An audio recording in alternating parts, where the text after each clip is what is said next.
why we're going to win in November. Who thinks we're going to win in November? All around the state. We've been to Springfield and Chicopee. We've been to Barnstable. We've been to Lowell. We've been all around the state. And the message we're hearing is the same thing. We're sick and tired of being sick and tired.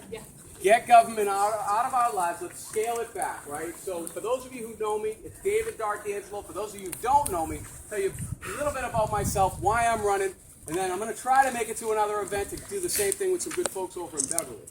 So it's David D'Arcangelo. I'm the two-time elected city councilor at large in Malden, a place where there's only 6% registered Republican. Yet I've been able to win anyways, despite being pro-life, despite being low-tax. I recognize that. Fiscal conservative keep going down the list. I've been able to win in Malden because the people in Malden know that I hold government accountable. And that's what we're going to need to do this November to win. It's going to start up at the top of the ticket with Charlie Baker and Karen Polito, and it's going to go all the way down to me, and Mike Heffernan, and John Miller, all the great candidates we have statewide, all the great candidates we have in the legislature here. A little bit more about my history. So I've served 3 governors, Governor Weld, Governor Salucci, and then Governor Swift and Romney too as well. I worked in the state legislature as well. So I have a bit of experience, a good deal of experience in government. Yet I'm not a creature of Beacon Hill. Started my own small business that I still own today, Archangel Communications, and I know what type of burden is being placed on small business in this state. Secretary of State's office has a great deal to do with small business and corporations in particular in this state. Bet you wouldn't be surprised to learn that the Secretary of State's office has in place 40 pages of fees that the Secretary of State oversees. And they just keep increasing and increasing year after year. $500 to register a corporation. And then the next year, you have to re-register for another $500, even if you don't change your application. That's crazy. That's too much government. Government's run amok. We need to scale it back and simplify it. One of the other things you may have seen recently I made news, I asked him for all the public service announcement information. He's been in these PSAs in the 20 years he's been in office, putting himself on TV, basically shameless self-promotion, using your money. So I filed a public information request to find out how much that cost. Well, guess what? He's not telling me. And it's been 70 days he's been going back and forth. But just yesterday he sent me a letter saying, well, I'll provide you the documents, Dave, if you send me a check for $5,300. That's outrageous. Those are your documents. They're my documents. We deserve to know, all right? I'm going to get that information for you, and we're going to show that he spent millions of dollars basically promoting himself. That's crazy. That's another instance of government that's just too big and too cumbersome for us, the people. We need to take it back, and it starts in November. It starts at places like this with you getting involved. I need you to take out your smartphone, set it for November 4th. You got to take the day off. Tell your friends, your family, your neighbors.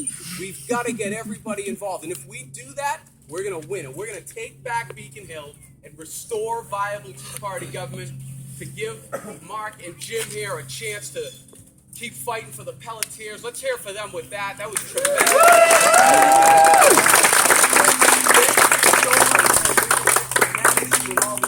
I know, having worked in the Senate, how hard it is when you're in the minority. You go in there and you get your head handed to you. You know you're going down in every vote, but you keep trying anyway. You guys are doing that. You have my admiration for doing that. Thank you so much for putting this together, for letting me address you. Please, I need your help. It's davin2014.com. Go to my website. Like us on Facebook. Support comes in many ways. Of course, I need a donation if there's anything anybody can do. Donations, lawn signs, anything you can do. Please get involved. We have mass victory people here. Get involved. Make phone calls. Let's keep this great energy going through November. Jim, thank you so much for having me. Great to see you both.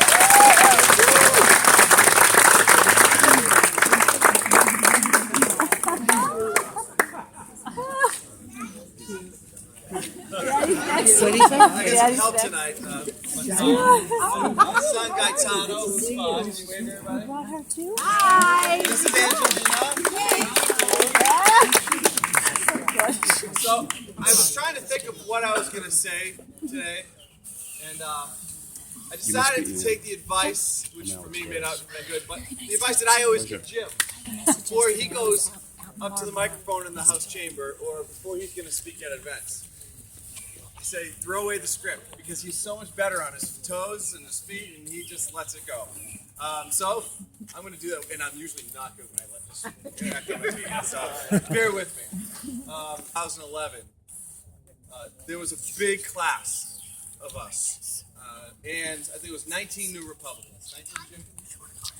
And it was abundantly clear within weeks who the leader of our group was going to be. And it was Jim Lyons. Jim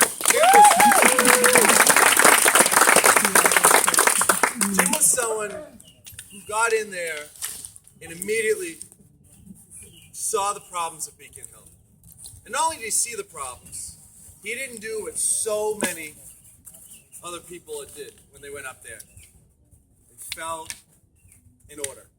They got in line and they started listening to the powers that be on Beacon Hill about how they're supposed to act, and how you're supposed to work with the Democrats, and how you're supposed to be quiet on those issues. And that's not how we do it here. Well, if anyone knows Jim Lyons, he doesn't really listen to any of those type of directions.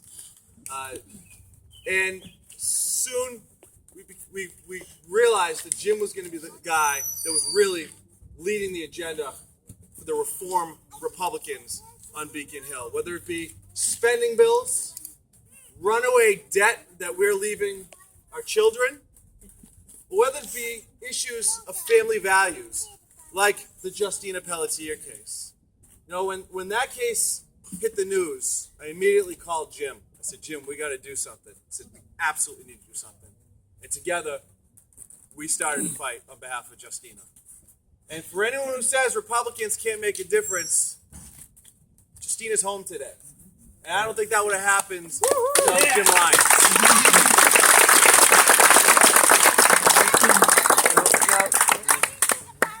So it's really an honor to be here for Jim, because I don't say this lightly, but there is nobody on Beacon Hill who is driving the agenda, who's driving the Republican agenda and the reform agenda more than Jim Lyons. And we need him. We need Jim Lyons. So it's my great honor to introduce not only a great legislator, a great man, but my best friend, Jim Lyons.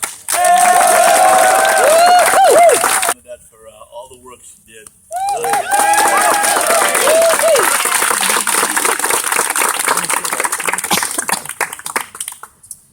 And I want to introduce my two friends, Mikey and Tyler. And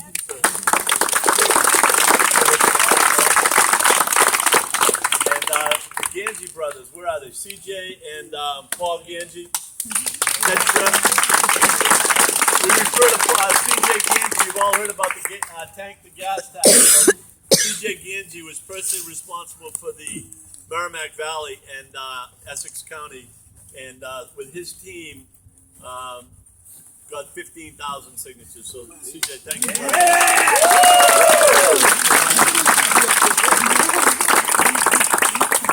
I also want to thank another representative who's with us tonight, Lenny Mira from Newbury.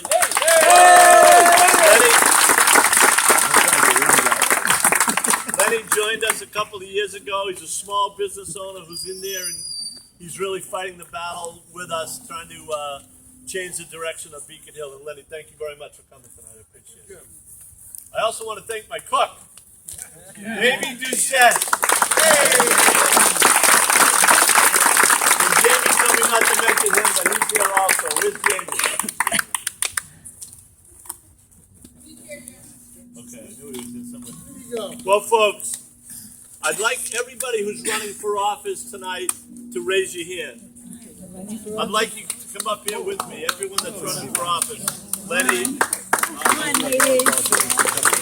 Oh my God. Wow. Oh my goodness. Awesome. Woo! So folks, I'm going to have each one hour and a half speech. Is that You're a Protestant minister, right?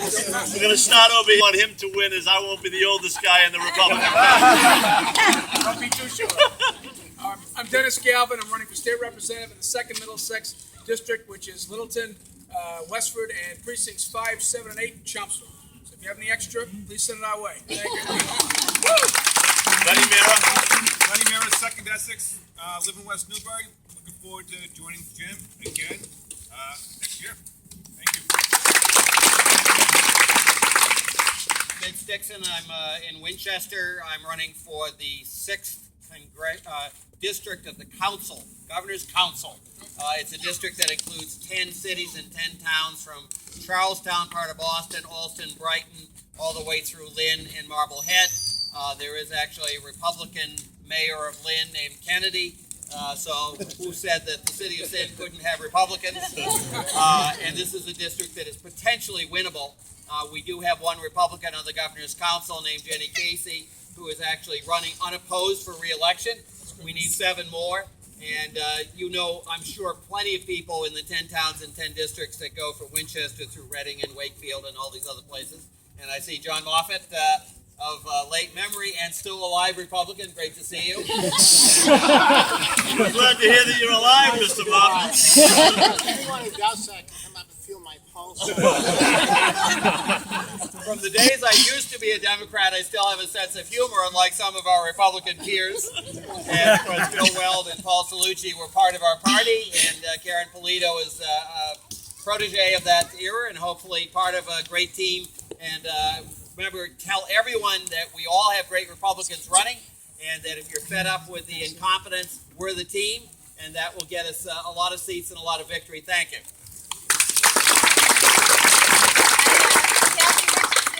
I'm actually running again in the 36 Middlesex, Drake and Tingsboro against Colleen Gary, and I'm going to win this time. All right. I'm Karen Anderson, and I'm running for the 2nd Franklin District. I've got 12 towns. We're in the north central Massachusetts between Greenfield and Gardner, all the way down to Belchertown. So if you guys have extra also, we're in the tight pinched area. Thank you. Hi, I'm Ann Wofford. The name on the ballot, though, is Rose Ann L. Earhart Wofford. That's what you're asking for. I'm running for Congress in the 3rd Congressional District. I live in Haverhill. It stretches all the way across the northern tier to Winchendon, includes Gardner and Fitchburg. You head south down to Hudson and Marlborough, come back to Concord, then you head back up to Haverhill. But we don't have Elric and Tewksbury. I am running against Nikki Songus. Neither one of us have Go girl! This is a big one, and I really can use all the help and money I can get. That's a tough act to follow. 2 towns, open seat, 31st Middlesex, Stoneham and Winchester. My name's Caroline Colarusso, and it is an open seat, and we have a really good chance looking at the demographic to the district to win it. So if you know folks in Stoneham and Winchester, a sign, anything at all, last name's Colarusso. We have a website up, a Facebook page. Look us up and get in touch with us, and we'll get the material out to them, okay? Thank you.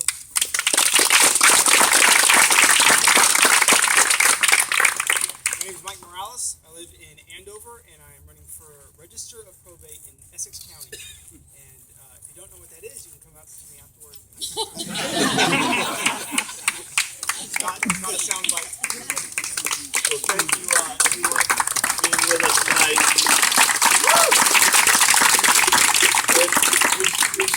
We started this journey 4 years ago on trying to see if we could change Beacon Hill and change the direction of the state. And today was a big day in Massachusetts and in America. The United States Supreme Court recognized just how radical the legislature and the governor are on Beacon Hill. The legislature in 2007, at the instruction of Deval Patrick, put in a buffer zone that took away people's free speech. It doesn't matter where you are on the issue. What this legislature and this governor said was that if you stand on a sidewalk in Massachusetts and you tell somebody within this 35-foot area, if you give a woman advice that is against what the radicals want you to say, They made that a crime in Massachusetts. So just picture this.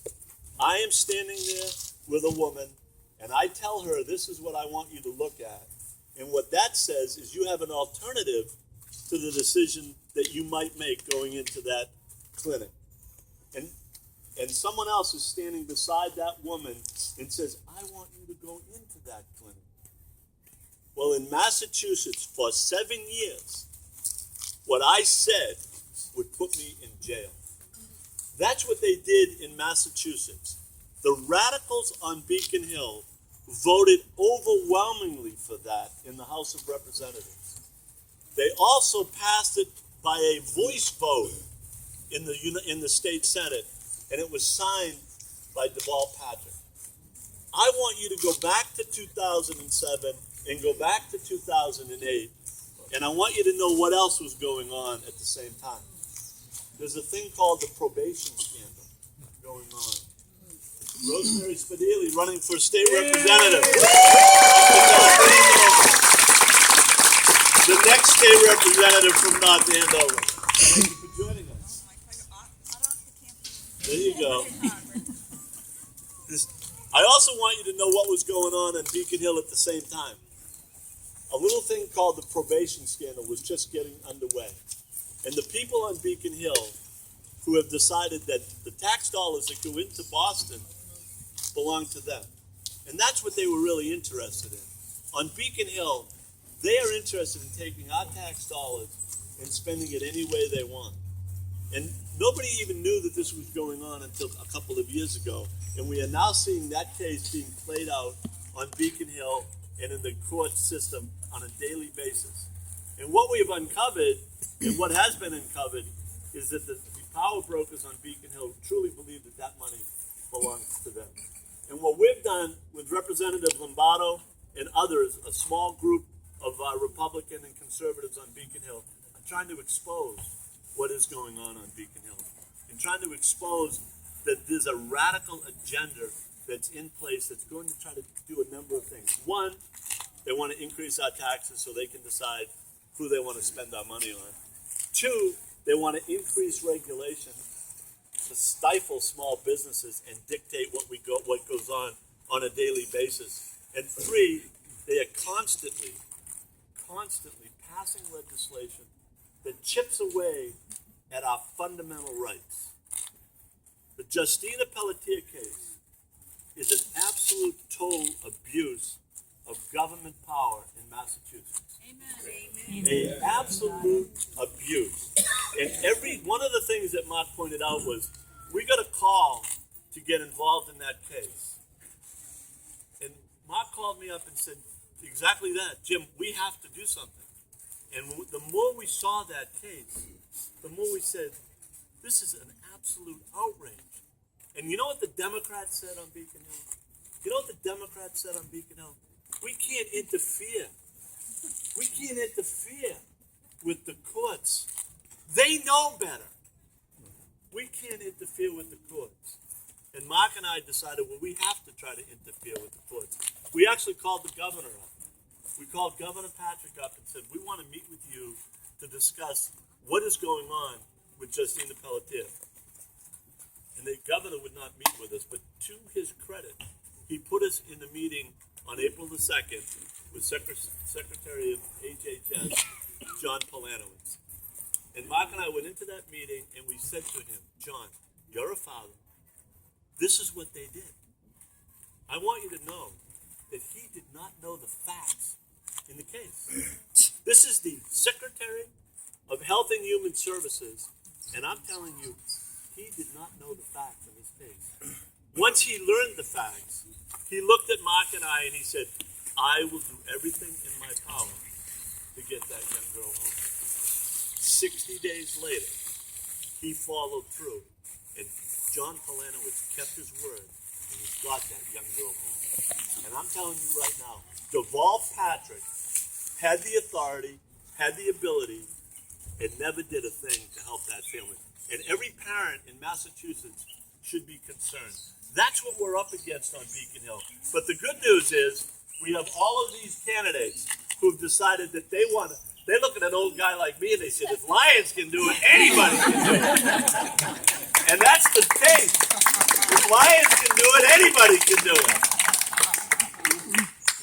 And that's what we need. We need people to remember that 4 years ago we started our journey to try to change Massachusetts politics. And I'm going to bring you back to 7 years ago when Deval Patrick and the radical on Beacon Hill tried to shut down the First Amendment rights of these terrible people who sidewalk counsel on front of abortion clinics like my wife Bernadette, like Teresa Gorey, like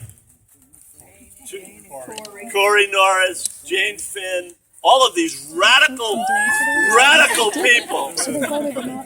Can you imagine those people they refer to as terrorists? Those are the terrorists that they passed legislation on so that those people who every Friday for a generation has gone into Boston, and we have on our refrigerator pictures of babies who are now now teenagers because of the work of those radicals.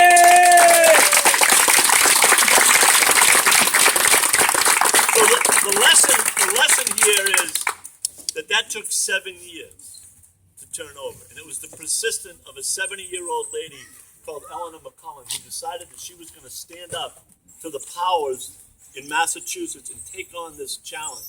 And then there was attorneys who kept it alive. And then this attorney, Mark Renzi, who was just unbelievable, went in and made the case in front of the Supreme Court. And no one thought it was going to come back 9-0, but it did. It came back 9-0. And the message that we have to recognize is that we can change Beacon Hill, but it's not going to happen overnight. It's going to take time. These people are powerful people, and they don't want to give up their power. If we are committed to change, we can take back this state and turn it in a direction that is different than this radical agenda that we have been forced to live with for a generation. But remember, it won't happen overnight. But the one thing I want you to learn is take a look at what happened today. No one said that could be overturned, and it was overturned. No one says that we can take back Beacon Hill. Well, let me tell you, we can take back Beacon Hill. We can change this state, but we need everybody to stay engaged and everybody to work to change this state and move it in a new direction. And it's because of the help of each and every one of you people here who've contributed to my campaign and to others that's going to give us an opportunity to change Massachusetts politics so our kids and their kids can look at the future of Massachusetts and say, I'm proud to be a citizen of the Commonwealth of Massachusetts. So thank you all very much for coming.